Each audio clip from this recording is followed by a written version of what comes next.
Welcome back to the Flaherty Solutions Podcast. I'm Erin Flaherty. And I'm Kevin Flaherty. Today we're talking about online mentors. So a lot of people talk about how they want a mentor, like in real life, right? Yeah. I've never had one. Like, have you? Sort of. Pseudo mentors, not like full managers. Blown. Yeah. I would say my managers have been the best in-person mentors just because they taught me how to do the job that I was doing well. But now there's this notion of online mentors, and I'm a huge fan. First of all, we're doing a lot of stuff online these days still. I mean, the world's starting to open back up, thank God. Yeah. But online mentors are great because we've talked about this before, how sometimes going local isn't always the best. Like, you want a mentor, sometimes everyone wants to support local business, and that's fantastic. You should. But sometimes the people who are online, who have a platform, they got that way because they're awesome. Yeah, because they've blown up and they're just kicking tail. So why wouldn't you take free advice from an awesome, amazing online mentor? And you can actually end up paying those online mentors for their paid services, but why wouldn't you go to online mentors from the comfort of your home? But some people are not self-sufficient and they know that they need accountability of like a one-on-one. Like, a lot of people aren't. Like, they know that they need that accountability. It's like hiring a personal trainer. Some people just need that. Other people just need to sign up for the gym membership. And then some people just need to sign up for online gym exercises. Online gym exercises. You know what I mean? Online like workouts. Physical training. I like your fitness walk. Like, it's so good. I wish they could see your heels right now because when you do your fitness walk. So I thought we could do an episode on online mentors because I've accumulated quite a few over the last couple of years, and they've really kicked my production. They've kicked up my production just because I've really taken to heart what they've said. And a lot of my online mentors, I actually had the privilege of seeing in person on stage. But it was kind of like after they became my online mentors. So I kind of wanted to go through mine. Do you want to start with one of yours, or do you want me to start with one of mine? Sure, I'll start with, the one for me that is kind of the most ruthless online mentor out there, meaning he will just get down and dirty, and he's very crass. No BS. No BS. His podcast is called The MFer, so you know what that stands for. CEO, and that's Andy Frisella. And I think I'm saying it right. I've only heard him like 1,000 times, so I'm terrible with names. Always have been. Anyway, he created a vitamin company, was broke as a joke for, I want to say it was like 7 to 14 years. Like, his success did not come, like... Nobody's happens overnight. Nobody's, but everybody looks at him now and they're like, yo, he's a big car guy, which I'm not. We're not. But he's got all these Ferraris and stuff like that, and everybody sees him now. They're like, wow, what a success. So I think he's worth like $300 million or whatever. And he's got a baby company. And I'll get to that in a second. But anyway, he's ruthless. He's like, why aren't you succeeding? It's because you suck. Like, it's up to you. It's not anybody else going to give you a handout. And that sometimes is a kick in the pants you need to say, wait a second, is this a good idea or am I daydreaming? And his podcast is all about that. Like, you suck. Like, get it together. Like, I'm putting you on the spot, but is there something in particular that he taught you? Or, I mean, besides just you suck, if you're not making it, you suck. I mean, you just have to reevaluate. So one of the toughest things for an entrepreneur is to stay productive. And you're not being told by anyone to wake up in the morning, put on pants, and like go to work. You have to do it yourself. So his big thing was, I need to write down 5 things every single day that I want to accomplish. And so he started his days, or the night before, he'd write down, like, I need to do these 5 things. And then once he got through all 5, it didn't matter if it was 11 o'clock. If he wanted to work more, he could, or he could kick off for the rest of the day. But that's what made him productive. That's what made him move the meter, was every day he had to complete these 5 tasks. Do you do that or no? Historically, I've done it. I haven't done it in a while. Maybe not 5, like maybe just whatever you need to get done. Yeah, and I've always been good at a calendar. I had good like email and calendar training of how to stay on task. But for me, I'm reconfiguring what gets me up in the morning.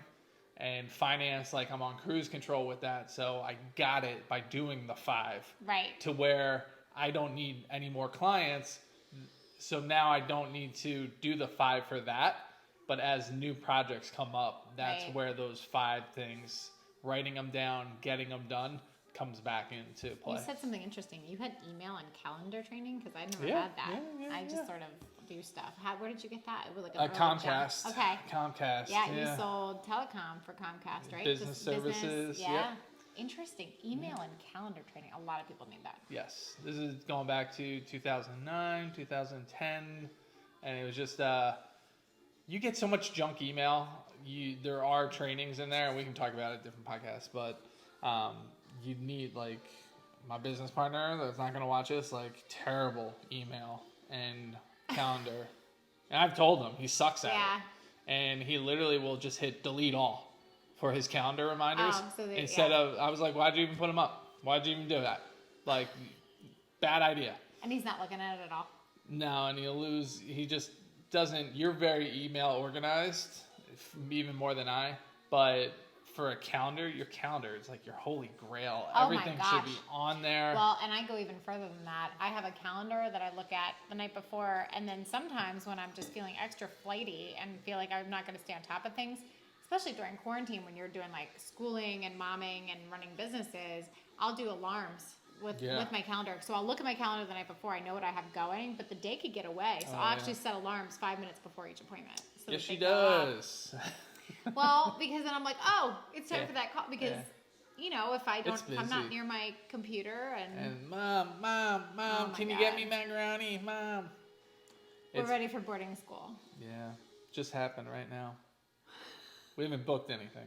We're just in talks. No, we're just like. All right, your online mentor, your So first one. my all-time favorite is Rachel Hollis. So I wanted to start with her because if you really want to kick up your game, I feel like a lot of people they have big dreams, they want to kick up their game, and they don't know where to start. She's really great for telling you how to tactically accomplish goals. She's got the Rise podcast that you can listen to, but she's all over the place. She's on Instagram, she's on Facebook. She's kind of my number one. But then I know I have more. Rattle. I have more Go than for you, it. right? Yeah. How many do you have? I have 2 more. Okay, so I'll do a couple more because Yeah. I kind of want to segue. Like I was on a Rachel kick for a really long time, and I met her, and it's one of those things where it's like after I met her, I was like, "Yeah, you're cool." Like like I love her. I can like tell you everything she's gonna say about everything. Like followed her to the T, and then I met her, and I was like, "All right, I'm good." Like even You're if so short. Even if she called, and she is very short. Even if she called me to hang out, I'd be like, "That'd be cool." No, I do love short girls. Do you? Yeah, they're fun. They're life of the party. I've never thought about it. I've never been like, that girl's short.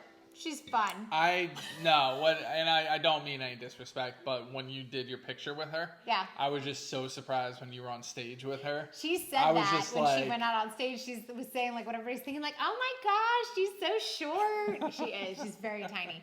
No, but I love her to death. She has got. Oh my God, how much more productive have I been since I started following her? Yeah. And went to go see her, front row, met her, hung out with her. Anyway, but then Glennon Doyle came out with a book, Untamed. So Rachel Hollis's thing is whole like, go, go, go, go, don't stop. Wake Like, up early. Yeah, her thing is the 5 to Thrive, wake up early, work out every day, which I still do. Wake up early, work out every day. I still don't. Give up a category So- of food, which I've struggled with because I've had some eating issues in the past, so that kind of was a disservice to me. I'm about to have an ice cream sandwich right now. That sounds yummy. Like on the podcast? On the podcast. Oh my gosh, that's very brave. But you own an eating channel, so it's one of those things you're used to eating on camera. Yeah. Oh, whatever. So So are you. You're on the show all the I time. am, but not as much as you.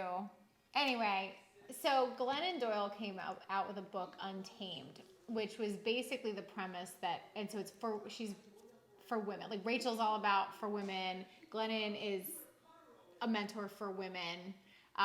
But her thing, she is not going to try to make you rah-rah do more. Like she's not going to be like, you need to crush your goals. Her whole thing is that all women are born wild, and we're taught very fast that the wild is wrong. Yeah. And that men, religion, society, men put us in boxes or cages, and even our parents are like, don't do that. Don't be a good girl. Be a little lady. And if ours isn't, we send her to Oh my boarding school. God. So I don't care if she's wild. She's just gonna drive me crazy while she's wild. I don't need her to be tame. I just need her to stop bothering me. So that's very freeing. So Glennon talks all about how women are wild, and it's okay to acknowledge you're wild, and it's not bad. And so it's very empowering. And she's very big on like, I'm not gonna give you more to do. I'm not, if like in quarantine, she's like, I'm not gonna sit here and be like, you should be doing more. She's like, sometimes you have to. She's the one that gave me the inspiration that we don't know how to sit in pain.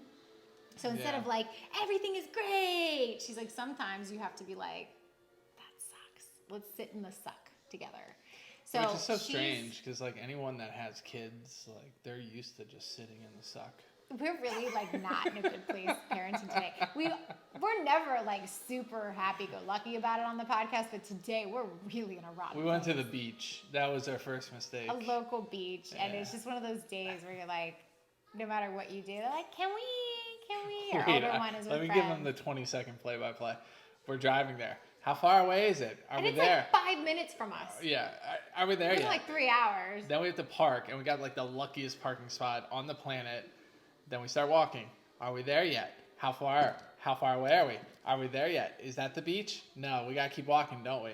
And then once we're there, ugh. So, and that's another thing that Glennon says. Glennon Doyle, in her book Untamed, talks about the memo we received as parents. Well, the 1950s moms were something like, "Here is your baby," and that was it. Yeah. And they, and it was like, "Here's your baby. Find other moms that have these things. Good luck," or something, or like enjoy. And then like our moms in the 80s, it was like, "Here's your baby," something about like drink a tab,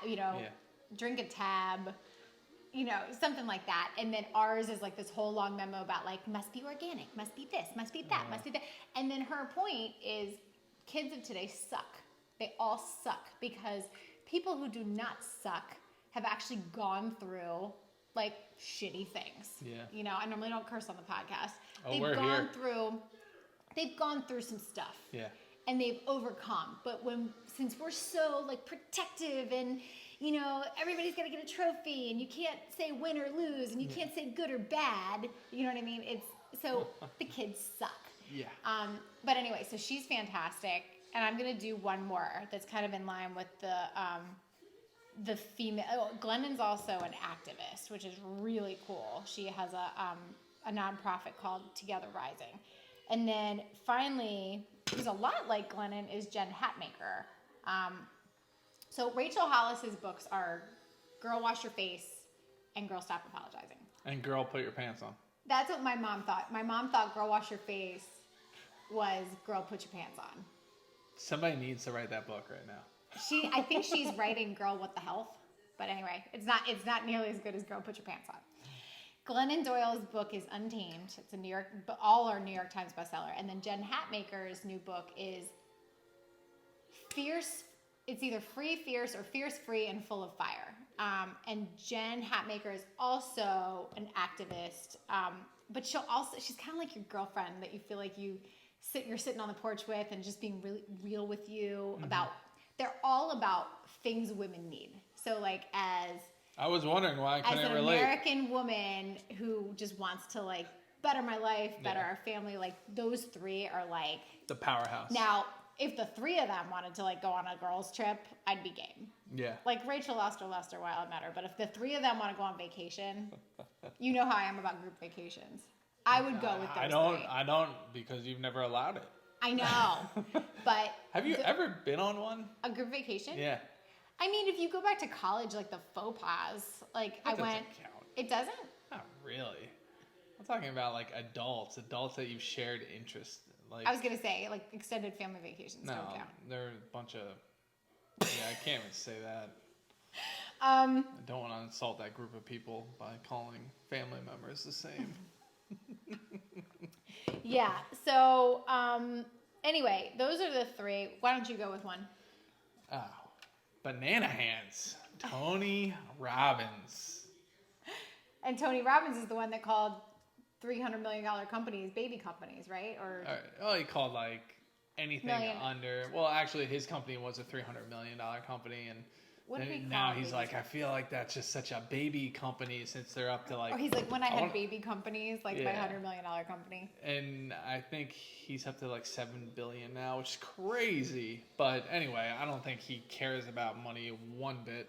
Not anymore. But it just helps. Once you have it, you don't care about it as much. It does help measure, like, it helps measure success. How well are you doing? Well, To a degree. Well, it measures, it How measures your what business, you're trying to do. yeah. If you have a message and it's all, you're not selling a product, you're selling a message. The more money you have, your message is resonating. Everybody needs money. Yeah. More of it does make you happier, but it does help. And we have a whole podcast on this, that it's your responsibility to generate wealth. It's one of the early ones, like the third one or something. Yeah. It's your responsibility to generate wealth, because you not only take care of yourself and take care of your family, but then once you reach a certain point, you're able to give back to causes with the money that you have. And it's an amazing feeling to be like, I have enough and look what I can do. And it's not like a showy thing. Yeah. It's just now I can do what I don't have to stress about it. Yeah. And I'm not saying, But the reason I love Tony is, it's so funny because I know some people that like hate Tony. I don't know why. And just because they're like, oh, the self-help people, the self-development, they don't do anything. They What? just run their Like mouth. rah-rah? Yeah, they're just Okay. all rah-rah. And I was like, No. no, you can get a lot of value. So I was like, that's a very narrow-minded person. That's very, small-brained on some things. And Are you talking about like someone in particular? oh yeah, I try to. yeah. Oh my god. I've told them that. Like, Right. you're very small brained. Write it on a piece of paper. I'm dying to know who you're talking about. And what Tony's done is he's gained a world of information, and now has become an expert in all these different fields because successful business owners go to him and they ask for advice. So now he's got all these different business masterminds that have come together collectively to just share a ton of knowledge, and it's fantastic. So that's where I really like Tony, where he's gone in his early 80s stuff. Shut the door. Oh, thank you. Bye-bye. Boarding school. It'll never happen. We love that stinker too much. So Tony, in the 80s and 90s, he hadn't accomplished a lot. He was just helping people get pumped up. But now he can just bring in people and he helps them, and you gain so much knowledge. He was talking to a woman that owned a Facebook community, but she was making like $2 million in revenue off this Facebook community. Mm-hmm. And so he was just able to help her right on the spot in front of everybody create an even bigger company. And that is like so powerful when you see He's everything like that. going on. He's like the business messiah, where he like heals people and big crowds of people. Yeah, he's like, oh. What is he like? Podcast people, you got to tune into the The thumbnail 18-minute and 24 seconds on the video. on the YouTube or the Facebook. Yeah. The Facebook. All right. All right, that's my Tony. What do you got? Or you got more on Tony? Yeah, no, I don't. So lately, I hate to, it's like race is obviously a big topic right now. And some people say that if you bring up race, then that in itself is racist. But let's be honest, like blackness, whiteness is a big topic right now. So Yeah. I wanted to point out a lot of people I know in the white community, and obviously I'm a white woman. So these are from my perspective, all these people help me. But a lot of the white community want to listen now. They're saying that now we need to listen to the black community more than ever, instead of ask questions. I mean, we can ask questions, but instead of like state our case, like it's time to listen. Yeah. And so Glennon Doyle, who wrote Untamed, again, she's an activist, owns Together Rising, or founded Together Rising. She pointed me in the direction of Rachel Cargill, a black academic and activist who has a platform called The Great Unlearn, where you can there are some free resources, or you can pay 5, 10, 15, or whatever you can a month to learn American history from the beginning, what we should have learned. Like, you know how we learned that like Columbus Day is like a hoax because Columbus didn't discover America. Columbus and his men like basically booted people off the land. So Rachel Cargle educates and brings guests on to educate about American history from the African American perspective. Yeah. So she's a really good online mentor. I'm like a couple months in to her lessons. So it's a self-paced syllabus, and you just really learn a lot from other academics. So I'm new to it, but I highly recommend it.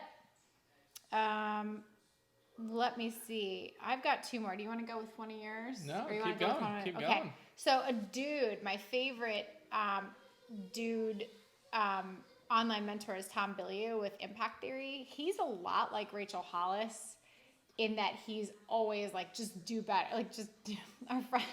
Our friend John was on a boat with his friends, and they were caught in a storm, and he was instructing them to do things to get out of the storm, and they weren't accomplishing what they needed to. And all of a sudden he just started saying, do better.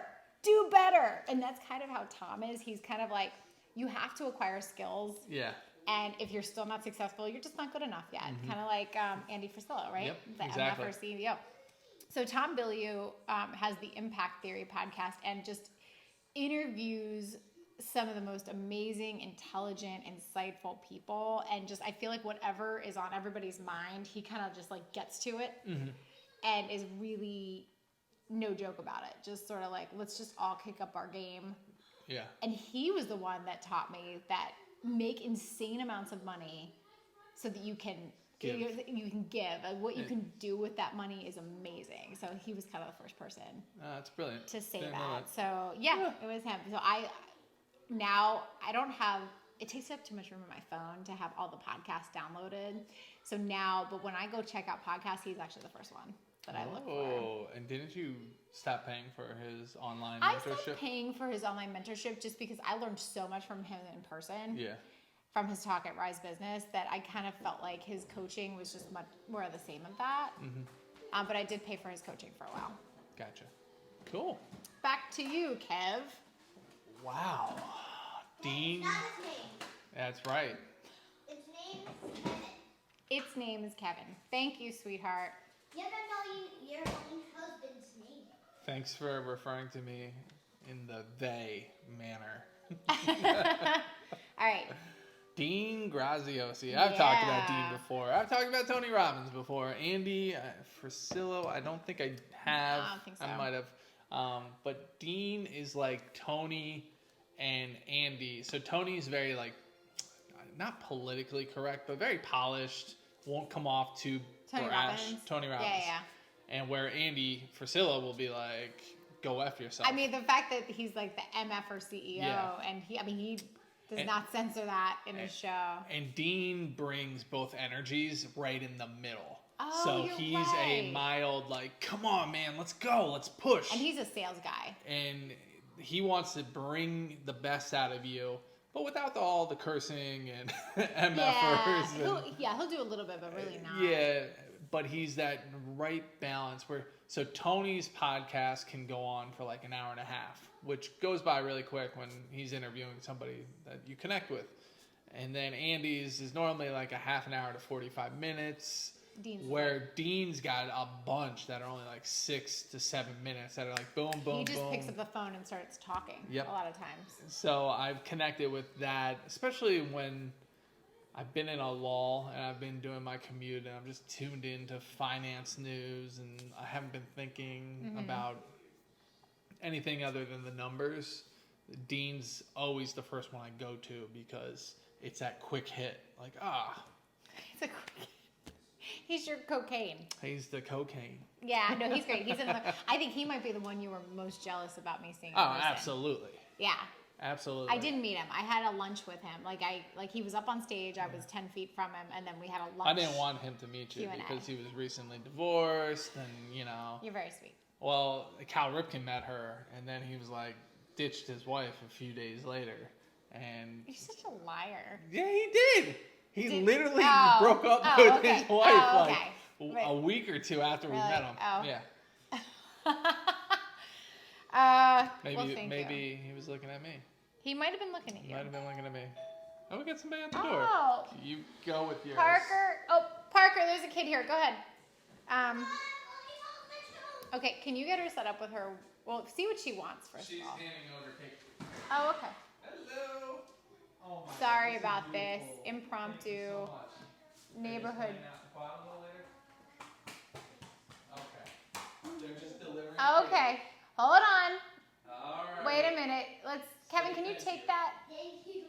Okay. That's a big piece of cake. That's for all you to share. All of us are sharing. Okay. You hear that? I'm going to keep going. We made like So Trent Shelton is another one that I saw at Rise Business that is just he's a former NFL player, and he's also like he's a reach your goals, no BS, really like tough love perspective. If you want any of that, I'm showing this on camera, by the way. oh wow, that's amazing. For those listening, we just had delivered a beautiful. Yeah, and we're gonna put that somewhere or no. little. Can I not? If you go and be by yourself until we're done, here. We have like 4 minutes, Parker. So Trent Shelton, I believe it's the Straight Up podcast with Trent Shelton. It's kind of just a tough love, get in there, do the dirty work, accomplish your goals. So he's another good one. Jonko Willink. I don't know how to spell his name. It's like Will. It's not. Oh, It's okay. not that. It's John. If you look up Jonko, he's an ex-Navy SEAL, and his whole mantra is like discipline is freedom. Yeah. And he's very like, get up in the morning and just move. Like basically, if you discipline yourself and do the hard work, then you're Well, you'll that's be like free. we've talked about like wearing the same shirt every day, or only having white shirts, or only having like turtlenecks. taking the decision making out That's of it. like a discipline thing too. That goes hand in hand to a degree. See, I've actually never thought about that as a discipline thing. I've thought about that as a simplicity thing. Like you're taking decisions Yeah. off your plate. But that's to me that's goes hand in hand. Really? If you keep it simple and you're sticking with the discipline of keeping it simple, It's an interesting thought. think about that. Leave a comment below what your thoughts are. Right. You're done, right? I'm done. Yeah. So my last one that I wanted to talk about is Brene Brown. Brene is, so you've got, Rachel, it's like rah rah, and Trent's like rah. Like a lot of people are, try to pump you up and make you do more. Brene Brown, she does that, but she comes at it from a place of confronting shame and emotions, because a lot of these people who are trying to make you do better aren't acknowledging human emotion. Yeah. So Brene is kind of like, we have to acknowledge in our military, in our workplace, in our homes, that we all have emotions and we all have to like confront them and know how to express them. And she namely talks about vulnerability and shame. Yeah. She's a little bit older. Older than we are. Like in her maybe late 50s. Yeah. That cracks me up. What? Just like the whole dealing with emotions. And then yesterday we had new friends over, and they were like, I train at the academy. These people are so soft. And we're all like in agreement, like, oh yeah, kids nowadays, they're so soft. But it's good But then it's like, but she's enlightening. yeah, but it's just funny how like when we're talking around the water cooler, it's like, oh my God, kids are so soft now, or the 25-year-olds. Well, and they are. But then it's like, but we need to listen to their feelings. Yeah, but you can have both. You I know. can say, I still stand by kids are too soft. They are, but they're. But that doesn't discount what Brene Brown says. Like, Brene Brown's not like, you need to just coddle every child. Like, that's not. No, and I know for a fact that, HR and companies have to like bend over backwards for millennials and their feelings. So I understand, but it's just so funny to me when, it's just so fresh. Like yesterday, we're like, oh my God, they're so soft. Like. But here's the thing: soft or not, life still happens when you're in the military. Yeah. Life still happens when you're an executive in the workplace. Like, there are things happening. Life life happens. And so if you just go into work and you're like, I'm a commander of these people and I'm just gonna we're just gonna do what we have to get done, and you don't acknowledge someone just had a miscarriage at home, something just happened to kinda that personal. person, right? I don't know if you really talk about that. No, but acknowledging that life happened, that you don't have to go that deep, but acknowledging that life happened and actually talking about welcoming feelings and humanism into the workplace is really what her thing is. Yeah. At least for work. She has other books that are all about just personal, but she has a lot of business books too. That about but we've talked about it. You're not the best at emotion. You would hate that. Already do. I can tell you're like, can we just finish this? No, you've talked about her before. I remember what you said about her. Dare to Lead is a really good book for business and just acknowledging emotion. Yeah. Be more emotional, people.